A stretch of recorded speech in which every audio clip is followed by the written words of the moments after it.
Well, I don't think you're alone. I think a lot of people have felt in the last couple of years that we've lost our way to a certain extent with Pro Evolution Soccer. You know, go back 3-4 years and you didn't have any problem at all feeling a real affinity with it. And then since then we've lost some of our hardcore fans without question. It's taken the team some time to get used to the new hardware. I think PES 2010 was a good start in the right direction, but there wasn't enough done to it. PES 2011, I think you'll see that we've made really big changes. And they're major changes to what we think are really the key areas. So animation was a really big problem, but as you said, gameplay. We needed to do something about gameplay. So what we've done now is we've introduced total control over every pass in the game, and we've introduced a power gauge so that you have weights, you have total control over the weight of every ball. And that extends to throw-ins, to headers, you know, every set part of the game. So it's a whole different way of playing Pro Evo, but it's Pro Evo at the heart. So I think in those two things alone, you're going to see a massive revamp of the game. The animations we've probably changed about 90% of the animations in the game, for example. And those features taken together will really make you think that this is a totally different way of playing the game. We've also included new one-on-one situations, new improvements to help with the one-on-one situations, new defending options, so you can choose to track the ball now to hold up play. And we've I think something like double the number of tricks and feints or something like that in there now, and you can link them together as well. There's much more physical contact between the players, so jostling plays a big factor in trying to break through a defence. Ball physics have changed. The textures have increased in quality. There's a much better textured pitch. The lighting's been improved. There's more feeling of a 3D crowd. The sound's improved. Right throughout the game, the menus have improved.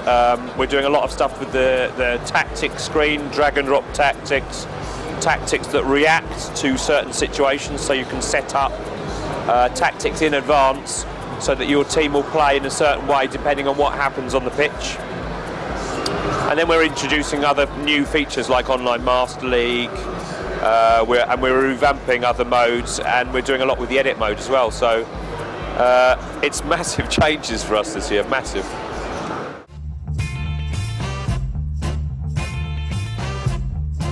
I can't say that. I mean, I wish I could, but you know, we can only look after our own game. I can't have an effect on how successful their product will be and what changes they're going to make. So I can't say 100% we're going to beat them, and I can't say 100% they're going to beat us either. You're trying to get back all those hardcore games.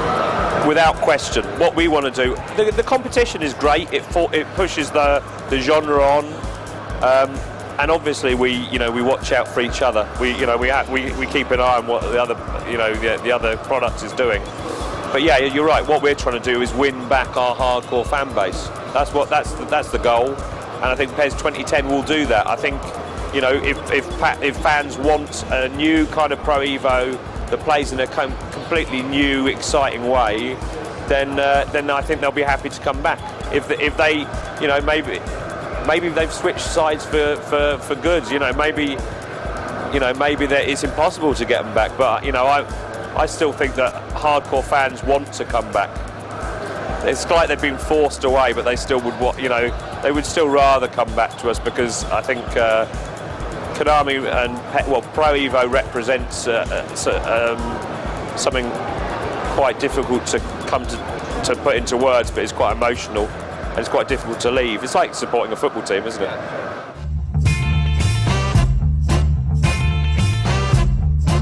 We'll see more licenses, but unfortunately I can't talk about those at the moment because they're under negotiation. I mean, it's really exciting to get South American football in there.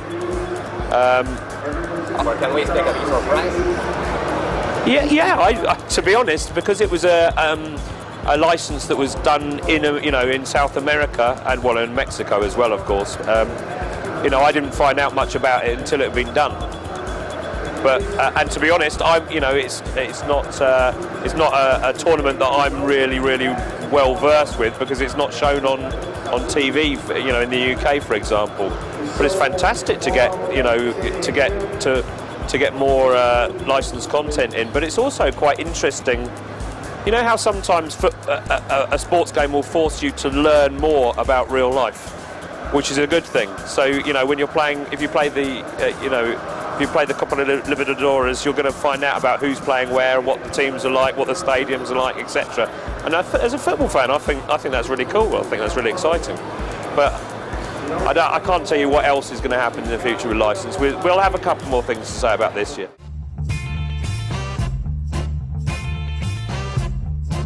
Online, the big changes will be the online Master League and making sure that the online experience is as high a quality as we can make it. And at the moment we've not got there.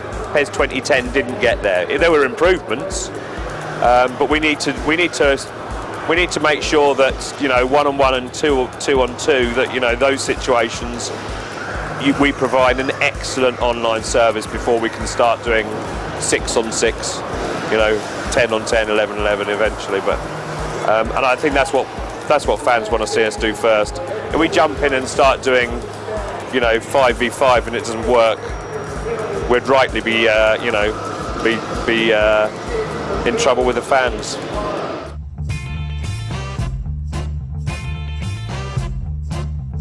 I don't know about sports games in general, but in terms of football, I mean, obviously new technology means that you can include more detail, etc. That's the obvious stuff. With football, I think it's going to be interesting to see how, and maybe this is what happened with this technology, how you have more control over the ball. At the moment, you have control over the team. Is there going to be ways of taking the ball, of controlling the ball, of little strokes of the ball, adding extra touches, etc. Something like that. Some more personal interaction with the ball. And in terms of technology, I think the obvious thing is 3D technology, which we're seeing in broadcasts of football games at the moment. And that could be quite interesting, because obviously when you're playing a side on view of the pitch, it's difficult to get a true sense of depth. And with 3D, then obviously you're going to have a much better idea of exactly where you're placing those balls. So in the future, I think 3D, perhaps not in the too distant future, I think 3D might have an interesting effect on football games. Awesome, finally.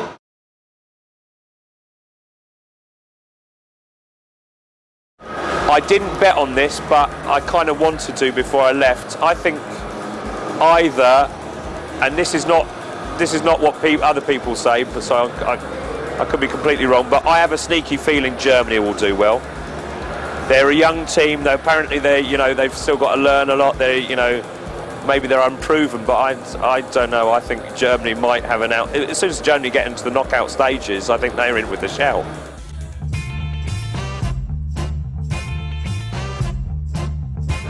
We're going to make the best game that we can for you, and I think you're going to think it's totally awesome, and you won't ever want to leave Pro Evo.